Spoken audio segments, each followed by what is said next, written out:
2016, on est allé en France et on a été là à peu près comme 3 semaines et on a visité plusieurs églises. À Paris, dans des petits villages, il y avait des églises très grandes, probablement construites à travers plusieurs années par des architectes de renom. Et à l'intérieur, on pouvait voir des sculptures, des peintures, des vitraux. Et ce n'était pas le commun des mortels qui avaient fait cela. Souvent, c'était des artistes de renom. En 2003, on est allé à Rome. Et qu'est-ce qu'il faut visiter à Rome? Je n'ai pas trouvé la basilique baptiste évangélique là-bas à Rome, mais il y avait Saint-Pierre de Rome. Et quelle construction! Imaginez les artistes qui ont peint le plafond. C'est nous autres, on a des tuiles suspendues. Eh bien, plafond suspendu, c'est pas pire, mais pas beaucoup de dessins. Alors, je peux vous dire que c'était toutes des bâtisses. C'était toutes des églises. Quand on regardait ça, c'était vraiment excellent. Il fallait visiter ces églises-là. On n'avait pas le choix. Ici, c'est pas pire. On a une grande salle quand même. On a un kiosque d'information en arrière. On a le café. On a un grand stationnement. Alors, comme on dit au Québec, c'est pas pire. C'est assez bien.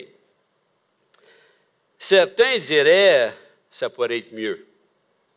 Pour ceux qui me connaissent, quand quelqu'un se blesse, se fait mal, se cogne sur le pouce avec le marteau, j'ai appris quand j'étais travailleur à la construction de dire ça pourrait être pire.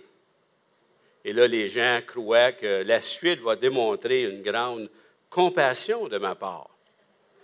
Mais la suite, c'est ça pourrait être moi.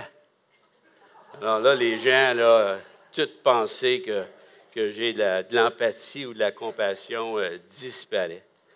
Mais vous savez, les gens, quand même, ils pourraient dire ça pourrait être mieux. Ça serait parfait si ce n'était de toutes ces personnes qui viennent à l'Église. Eh bien, que voulez-vous? Mais malheureusement, l'Église, ce n'est pas la bâtisse, ce n'est pas le résultat des architectes. Ce ne sont pas les grandes peintures. On sait aujourd'hui, moi en tout cas, j'ai appris dans les années 80 que l'Église, c'était les personnes. Et c'est ça le problème, n'est-ce pas?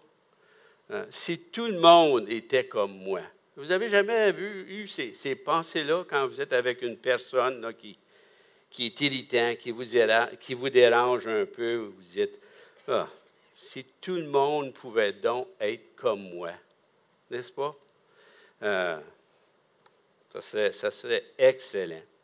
Je pourrais avoir la musique que je veux, les chants que je connais. Où est Alexandre, là? OK. Je pourrais aller, je serais tout le temps sur la bonne note, la mienne. Parce qu'on me dit, Gilles, tu n'es pas sa note. Mais là, si tout le monde est comme moi, même si je ne suis pas sa note, on serait tous sur la même note. Au même rythme, vous allez remarquer que je ne tape jamais des mains parce que je ne suis pas capable de chanter et de taper des mains. Ce n'est pas parce que je suis un homme, il y a des femmes qui ont le même problème. Là. Parce que je ne suis pas capable de garder un rythme. Il faut avoir mes instruments parce que même si je ne suis pas musicien, j'ai mes instruments favoris. Vous autres aussi, vous avez vos instruments favoris. Ça serait mon style de musique. Mon style. Vous savez, pour le pasteur à l'Église du Plateau, André Constant, s'il avait son choix, les chants, ça serait du jazz fusion. Vous imaginez? Du jazz fusion en train de louer Dieu avec du jazz fusion. Pour moi, c'est impensable. Et depuis que j'ai écouté le film La Grande Séduction, je comprends pourquoi c'est impensable aussi. Mais pour un autre frère, Denis Arcan, qui était ici, eh bien, le style de musique, ça serait du country. Mais l'Église consiste de personnes et C'est comme ça. S'il n'y a pas de personne, il n'y a pas d'Église. Et elle consiste de personnes que Dieu nous a envoyées, attirées par son évangile, qu'un chrétien, comme moi, comme vous, qui est en transformation, lui a communiqué, des fois d'une façon claire, des fois d'une façon pas si claire, mais Dieu l'a convaincu par son esprit. Ce sont des personnes de toutes sortes d'arrière-plans, n'est-ce pas? On a juste à regarder l'Assemblée ici, les arrière-plans varient. Toutes sortes de couleurs, toutes sortes de langues. Même l'arabe, on l'accepte. Toutes sortes de portefeuilles, des riches, des moins riches, toutes sortes de statuts sociaux. On avait un docteur Johnson avec nous, avec quelqu'un qui est électricien, qui est ouvrier sur la construction. Toutes sortes de personnes. Et parfois, il y a même des personnes qui sont ici à même l'Église qui n'ont pas fait une décision encore. Parfois, c'est des enfants de parents chrétiens qui sont membres, qui font partie de l'Église, mais il y en a qui cherchent. Et il y en a peut-être ce matin des gens qui sont comme sur la bordure, n'ont pas encore décidé, mais ils cherchent une relation avec Dieu. Il y a peut-être une plus grande concentration de personnes qu'on pourrait dire excentriques. Porter des gogoons pour jouer la musique le dimanche matin, pour moi, c'est un peu excentrique. Et je dois confesser que quand les gars portent des T-shirts et des jeans le dimanche matin pour la louange, eh bien, moi, je trouve ça excentrique. Mais pour eux, quelqu'un qui porte un veston, c'est excentrique, que voulez-vous? Il y a probablement une grande proportion de gens aussi qui sont blessés, brisés par la vie.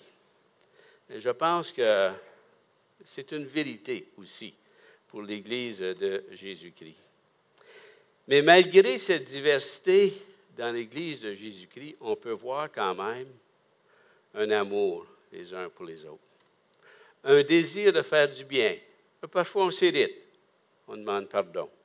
Il y a quand même quelque chose de spécial dans l'Église de Jésus-Christ. C'est loin d'être parfait, tous ces gens-là ensemble. J'aime le dicton qu'un frère avait dit, si tu cherches une Église parfaite,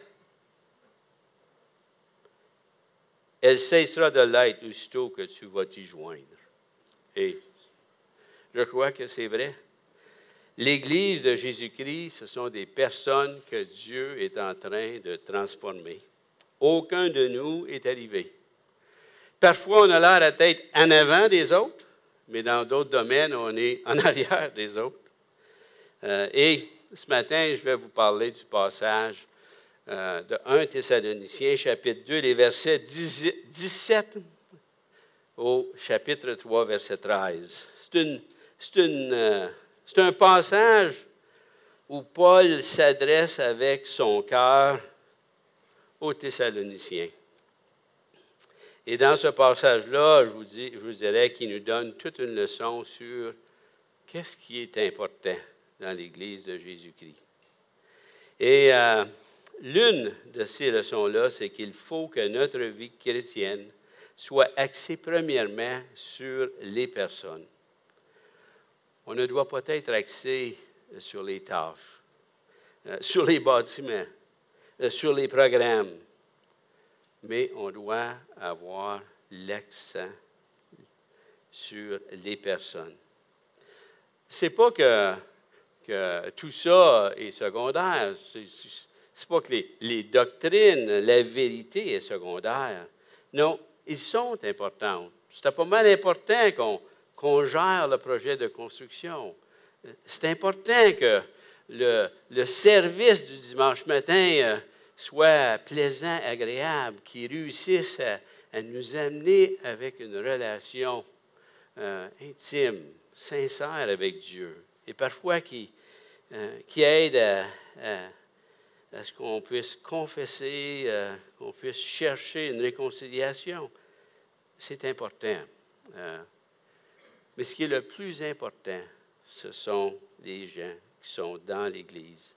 Les gens de l'Église et qu'on soit disposé à prendre soin d'eux.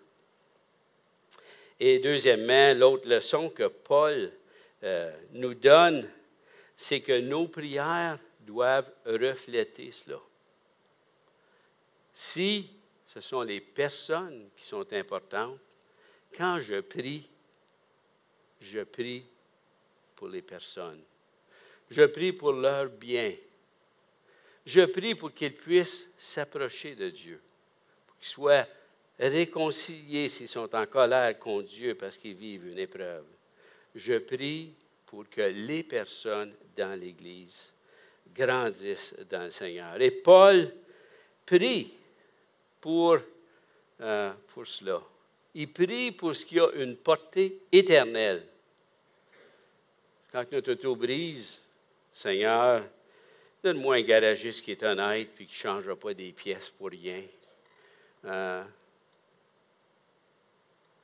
Mais l'auto va durer 5 ans, 6 ans, prochaine réparation. Mais quand je prie pour les personnes, ça a une portée éternelle. C'est beaucoup plus important, n'est-ce pas? Et peut-être que Dieu veut te bénir à ce que tu te débarrasses de ta vieille auto pour une autre, on ne sait pas. Eh bien, presque dans chacune de ses épîtres, Paul mentionne à ses lecteurs qu'il prie pour eux.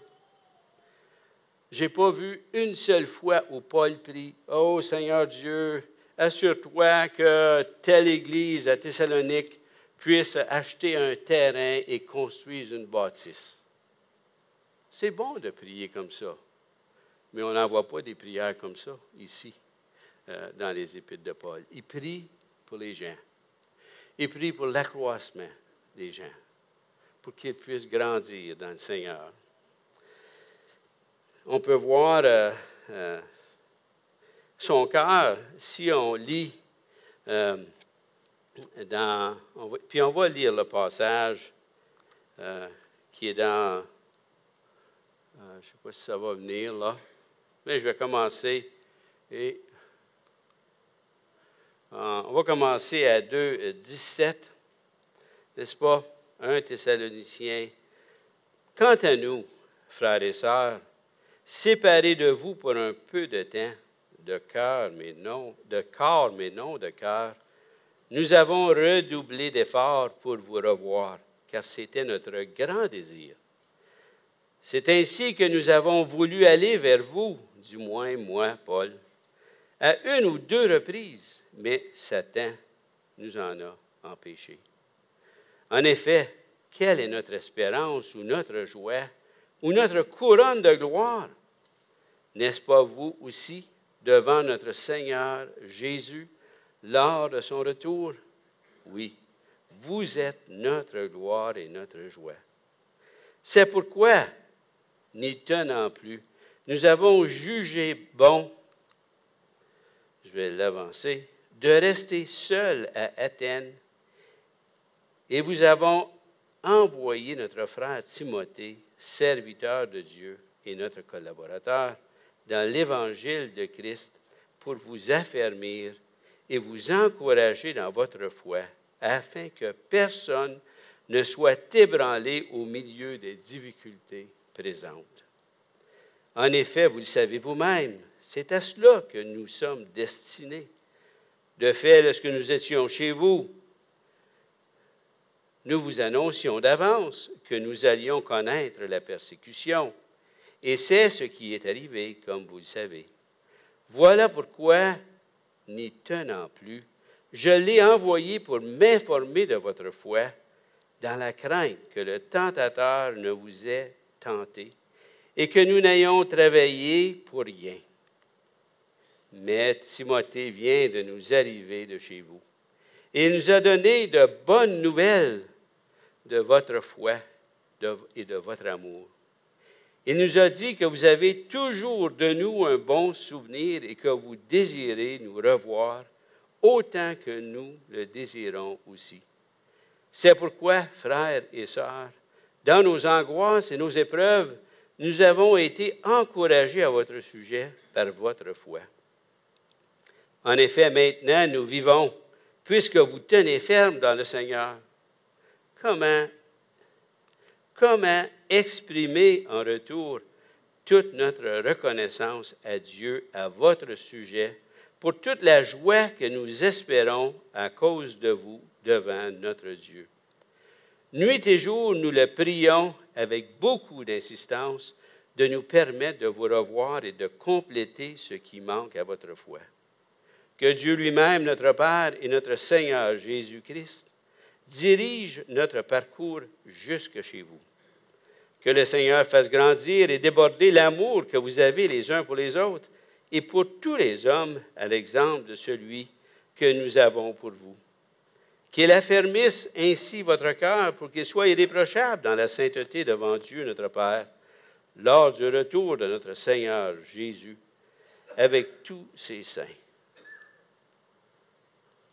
Voici, comment est-ce qu'on peut la mettre blank? On va revenir à celle-là tantôt. Alors, ce que j'aimerais faire, c'est soulever certains points de ce passage que Paul nous donne en examinant ce que ça veut dire, qu'est-ce que ça dégage, quels sont les enseignements qui en ressortent. Si on met la diapositive qui montre un peu l'arrière-plan, eh bien, c'est lors du deuxième voyage missionnaire que Paul et Silas se rendirent à Thessalonique, probablement entre les années 48 ou 49, et ils fondèrent l'église de Thessalonique. Paul aurait passé environ 4 semaines. Certains pensent que c'est plus comme 4 mois, et pendant qu'il était à Thessalonique, il a, comme de raison, annoncé l'Évangile aux Juifs, aux non-Juifs, et leur enseigner les principes fondamentaux de la foi. Pendant son séjour, les Thessaloniciens avaient répondu d'une façon phénoménale. Et si vous lisez le chapitre 1er, vous allez voir à quel point ils avaient répondu à l'Évangile.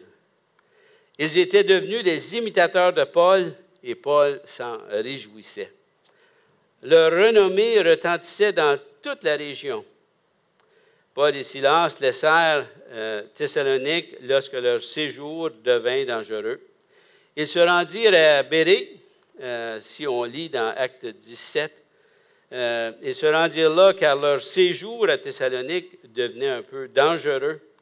Mais les Juifs de Thessalonique ont appris que Paul et Silas étaient à Bérée. Ils envoyèrent des gens pour agiter la foule. Et Paul se rendit donc à Athènes seul. On pense que c'est quand il était à Corinthe qu'il a rédigé la lettre de 1er Thessaloniciens.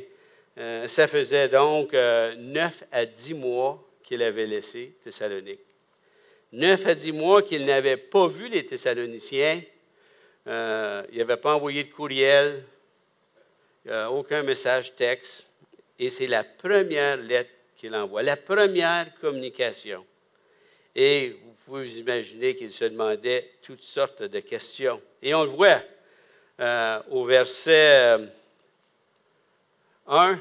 C'est pourquoi, n'y tenant plus, nous avons jugé bon de rester seuls à Athènes. Et nous avons envoyé notre frère Timothée pour obtenir des nouvelles. Et au verset 5, on voit, voilà pourquoi, n'y tenant plus, je l'ai envoyé pour m'informer de votre foi dans la crainte que le tentateur ne vous ait tenté et que nous n'ayons travaillé pour rien. Paul était certainement préoccupé. Comme on voit dans le texte, il n'en pouvait plus. Et si on regarde au verset 17, on voit à quel point Paul tenait les Thessaloniciens proches dans leur cœur. Il dit, séparez de vous de corps, mais non de corps, mais non de cœur. C'est contraire au dicton qu'on entend, loin des yeux, loin du cœur. Ici, Paul était séparé d'eux, mais il avait encore les Thessaloniciens en affection et il manquait d'être avec eux autres. Et on voit à la fin du verset 17 qu'il avait un grand désir de les revoir. Alors, on voit que Paul aimerait beaucoup être en leur présence. Il n'en pouvait plus, il envoie Timothée. Pour Paul, ce n'était pas simplement le fait d'avoir visité et fondé une église et ensuite de les laisser dans les mains de Dieu. J'ai fait mon travail. Je suis allé là, je les ai évangélisés. Non, non. Son désir était de continuer à prendre soin d'eux, continuer à les affermir, continuer à les enseigner. C'est pas mal contraire à la situation dans des cultures, mais je vous dirais même ici, où le père, après que les enfants sont nés, laisse à la mère le devoir de prendre soin d'eux, des élever, et lui s'en va, les abandonne. Ce n'était pas le cas de Paul. Il désirait ardemment les voir face à face, car il voulait les affermir, les exhorter, les encourager dans les tribulations auxquelles il faisait face. Il avait peur que l'effort, le travail qu'il avait fait aurait été en vain, selon le verset 5. Par crainte, il dit, par crainte que le tentateur ne vous ait tenté. Toutes sortes d'occasions où le doute peut s'installer. Le doute s'installe concernant la personne qui nous a présenté l'Évangile. Il n'est pas crédible. On ne peut pas lui faire confiance. Le doute s'installe sur la vérité du message qu'on a devant nous. Et si on n'est pas encouragé, exhorté, affermi, eh bien, graduellement, on délaisse la foi. Et ça préoccupait grandement l'apôtre Paul. Je peux imaginer les préoccupations de M. Alexanian, qui est ici dans les années 84-85. Il avait fondé l'Église, qui a été fondée en 1977, comme vous le savez. On vient de fêter les 40e anniversaire de l'Église. Et en 84, il laisse la région pour aller à Montréal afin de diriger Sembec. Imaginez le questionnement qu'il avait. Est-ce qu'un tel va être fidèle? Est-ce qu'il va jouer le rôle qu'il a besoin de jouer? Est-ce que l'autre, peut-être un Gilles, va faire le trouble? Est-ce qu'on va le reprendre comme il faut? Eh bien, Paul avait ce même genre de questionnement. Maintenant, qu'est-ce qui motivait Paul? Eh bien, c'est pas mal important qu'on le considère et qu'on le comprenne. Parce que Paul était motivé, vous pouvez déjà le dire vous-même, par une grande affection, un amour vrai, sincère pour ceux à qui il avait annoncé l'Évangile. C'est un amour qui ressemblait à l'amour de Christ pour nous. C'est un amour qui ressemble à l'amour d'un père pour ses enfants, où on veut le bien de nos enfants.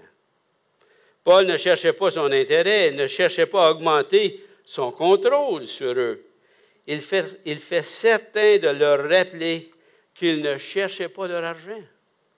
Et on voit cela dans le début du chapitre 2. Évidemment, il y a dû y avoir des gens qui disent « Paul, il n'est même plus là. » Puis quand il était là, eh bien, c'est pour vous contrôler, c'est pour votre argent qu'il voulait discréditer Paul. Si on discrédite le messager, on discrédite le message aussi. Paul était au courant de ça. Mais Paul avait des motifs purs. Il ne cherchait que le bien spirituel des enfants de Dieu. Ce n'était pas pour se vanter des fruits de son ministère. et ni par une obéissance religieuse qu'il priait pour les gens de Thessalonique. C'est parce qu'il avait une vive affection, un amour pour les gens qu'il avait côtoyés, qu'il avait évangélisés. Et dans le chapitre 2 de 1 Thessalonique, il dit qu'il avait travaillé nuit et jour. Il avait été comme une mère pour les gens de Thessalonique. Il y avait une relation là. Son objectif mentionné dans le verset 2 ici que vous voyez, c'était afin d'affermir, d'exhorter au sujet de leur foi. Ils savaient, selon le verset 3, qu'ils étaient persécutés. Et il dit, afin que personne ne soit ébranlé au milieu des difficultés présentes. Et les épreuves viennent nous défier, viennent nous mettre à l'épreuve. Et Paul leur rappelle qu'il les avait enseignés que à son départ, qu'ils seraient persécutés. Et il leur dit, il veut leur rappeler que ce qu'il arrive n'est pas une surprise, qu'il les avait enseignés dans ce sens, et c'est pour leur donner de la confiance. Paul est concerné de leur bien. Son but est d'affermir, d'exhorter dans leur foi et ne cherche pas son intérêt. Au verset 19 du chapitre 2, c'est l'autre piton, hein? En effet, quelle est notre espérance, dit-il, ou notre joie, ou notre couronne de gloire? N'est-ce pas vous aussi devant notre Seigneur Jésus lors de son retour? Qu'est-ce qu'il signifie? Paul se met quand le Seigneur va être de retour. Il anticipe le jour de l'avènement et il se voit devant le Seigneur à rendre compte. Un peu comme un employé qui a accompli un travail et il est devant ceux pour qui il a fait le travail. Ça peut être un client, ça peut être son patron. Et Paul dit, la seule récompense que je veux, la seule gloire, les seuls hommages que je désire, c'est la joie de voir les hommes et les femmes de Thessalonique qui ont accepté le Seigneur et qui, eux aussi, sont en présence de mon Sauveur. Imaginez-vous. C'est ce qu'il désire. C'est ce qui fait sa joie. Sa joie est certainement comparable à la joie que des parents ou des grands-parents ont quand leur enfant qui a laissé la foi, qui est allé dans le monde, soudainement, Dieu fait un miracle et ils reviennent à Christ et donnent leur vie à Jésus-Christ. C'est le genre de joie qui animait l'apôtre Paul. Il dit au verset 20, « Oui, vous êtes notre gloire et notre joie. » Eh bien, c'est pour cette raison qu'il a travaillé tant, comme il le décrit dans le chapitre 2, versets 1 à 16. Ce n'est pas le nombre d'épîtres qu'il va dire à Dieu, « Regarde toutes les épîtres, regarde le pourcentage du Nouveau Testament que j'ai écrit. » Il ne dira pas, « Seigneur, regarde là comment j'ai bien parlé à Athènes devant tous ces philosophes, comment je leur ai tenu tête. » Ce n'est pas ça qu'il mentionne ici. Il dit, ce qui va faire ma joie, c'est voir les hommes et les femmes que j'ai pu influencer à venir au Seigneur et que j'ai pu influencer à grandir dans le Seigneur et devenir de plus en plus à l'image de Christ. C'est ce qui va faire ma joie au jour de l'avènement. Eh bien, c'est ce qui doit nous animer, nous aussi. Il y a un frère anglophone qui a œuvré dans plusieurs rôles de notre famille d'Église. Je ne mentionnais pas son nom. Son anglais n'était pas fameux. Mais on le comprenait. On comprenait ce frère. Il n'était pas un grand prédicateur. Il a laissé derrière lui aucun livre. Mais il a laissé un témoignage. Et un frère de son église m'a dit que personne, aucun membre dans son église se plaignait de son anglais, de ses prédications, des fois pas structurées, des fois pas claires. Personne ne se plaignait parce que son amour pour eux ne faisait aucun doute. Les gens de son Église savaient que cet homme se souciait de leur bien-être spirituel. Et Paul manifeste ce type d'amour ici, ce souci pour les personnes. En anglais, il y a une expression, et c'est cette expression-là que le frère a utilisée à ce moment-là. Il dit « he cares ». Et je pensais à cette expression-là, « he cares ». Et il me semble que c'est une expression qui a plus de richesse que de dire « il prend soin ». Vous savez, les pasteurs, les bergers, vous, on doit prendre soin des gens. Mais on peut prendre soin sans avoir d'affection pour eux. On peut prendre soin parce que c'est notre travail. On est rémunéré pour ça. Peut-être que c'est le sens du devoir. J'ai pris soin. Mais dans l'expression « he cares », il y a plus que la volonté de prendre, de faire du bien. Ça inclut aussi le cœur de la personne qui prend soin.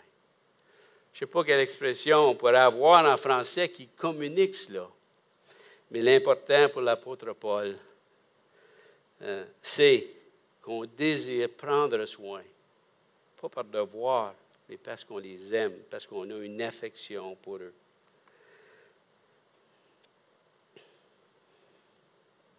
On voit l'attitude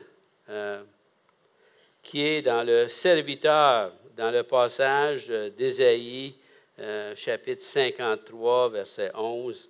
C'est un passage que plusieurs ont lu. On voit ce texte, « Et l'œuvre de l'Éternel prospérera entre ses mains. À cause du travail de son âme, il rassasiera ses regards. Et il se chargera de leur équité. » Eh bien, c'est à cause du travail de Paul. Il y a mis tout son cœur. Il rassasiera ses regards. Il trouvera une grande joie devant le résultat de son travail. Et c'était l'attitude que l'apôtre Paul avait. Et c'est l'attitude on doit avoir aussi. Paul était motivé par une affection, un amour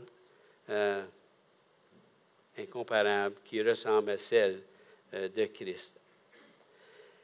On voit aussi que Paul se réjouit quand il entend que ceux envers qui il a eu une certaine influence grandissent.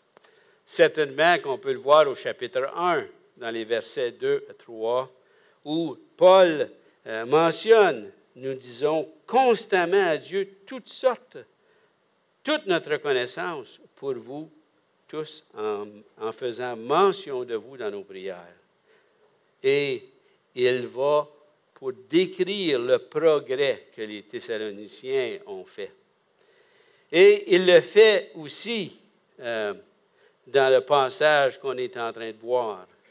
Son désir, c'est qu'ils grandissent dans le Seigneur. Il veut leur faire du bien.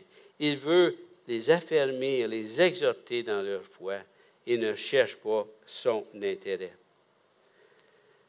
Au chapitre 3, les versets 6 à 8, lorsque Timothée arrive avec de bonnes nouvelles, Paul est rempli de joie, même s'il fait face à des épreuves, des atrocités. Il est consolé parce que Timothée lui amène de bonnes nouvelles. Tellement qu'il dit au verset 8 qu'avant, ils étaient comme morts dans les persécutions, dans les tribulations. Mais à cause des nouvelles qu'il reçoit, il est comme vivant. Il a retrouvé la vie. Au verset 7, il dit, « Nous avons été consolés à votre sujet à cause de votre foi. » Ça nous amène à nous poser une question. Qu'est-ce qui nous donne une joie aussi grande? Est-ce quand je gagne au skip-boat ou au bridge? Je ne veux pas signaler personne. C'est pour ça que j'ai ajouté bridge. Parce que j'aime beaucoup le bridge. S'il y a des joueurs de bridge, on en cherche. Mais ce n'est pas ce qui fait notre plus grande joie. Est-ce que quand les Canadiens de Montréal gagnent la Coupe Stanley? Si oui, vous ne trouvez pas grande joie de ce temps-là. Ou bien que les Patriots gagnent le Super Bowl? Malheureusement, ils ont perdu cette année. Est-ce quand ton époux t'a demandé en mariage ou quand ton épouse se présente, a dit oui? Est-ce que quand tu reçois une voiture neuve, il y a une certaine joie dans ces choses, mais ça ne doit pas faire notre plus grande joie. Ils n'ont pas une portée éternelle. Même notre conjointe, un jour, elle va décéder. Mais si elle est là, avec nous, eh bien, c'est une autre chose. Et Paul nous dira cela quand il s'adresse aux hommes. Il dit, n'oubliez pas, vous avez une responsabilité envers votre femme pour qu'elle soit sanctifiée, pour qu'elle grandisse dans le Seigneur. L'apôtre Jean dit dans sa 3e épître au verset 4, « Je n'ai pas de plus grande joie que d'apprendre que mes enfants marchent dans la vérité. » Il ne fait pas référence seulement quand le Seigneur va revenir. Il fait référence à maintenant, à aujourd'hui, quand il voit ses enfants marcher en obéissance, marcher dans la vérité.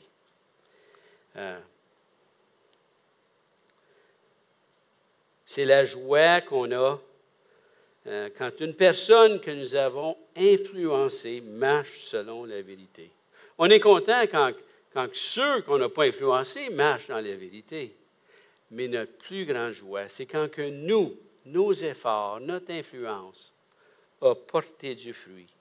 Et on se réjouit du fruit que ça a porté. D'entendre qu'une personne grandit dans sa foi, dans sa fidélité, dans son amour pour Dieu et pour son prochain, dans son mariage et bien d'autres situations, c'est excitant. C'est fantastique, c'est super, c'est cool. C'est cool qu'une partie de ma vie a porté fruit chez d'autres. C'est ce qui est fantastique pour l'apôtre Paul. Quand un couple en difficulté cherche conseil, travaille à régler leurs différends, se tourne vers Dieu pour le glorifier dans leur vie de couple, c'est fantastique. Vous en parlerez à Sylvain Pilide, comment ça a réjoui leur cœur de voir un couple marcher dans la vérité. Oui, vous êtes notre gloire et notre joie, dit-il au verset 20. Car maintenant, nous vivons puisque vous demeurez fermes dans le Seigneur. Ce sont les sentiments de Paul pour les Thessaloniciens. Eh bien, si je suis ce que je suis, c'est que des personnes ont prié pour moi comme Paul a prié pour les Thessaloniciens. C'est ce qui faisait la plus grande joie de ces personnes-là. Qu'en est-il de moi? Prions. Seigneur Dieu, que ta gloire et la plus grande joie soit la croissance spirituelle des gens sur qui tu es en train de transformer. Merci, Seigneur, de ta grâce à mon égard, de ta bonté. Seigneur, merci pour ton amour véritable que personne ne peut éloigner de moi. Et Seigneur, que ça me motive à faire la même chose envers les personnes qui font partie de ton Église. Par Jésus. Amen.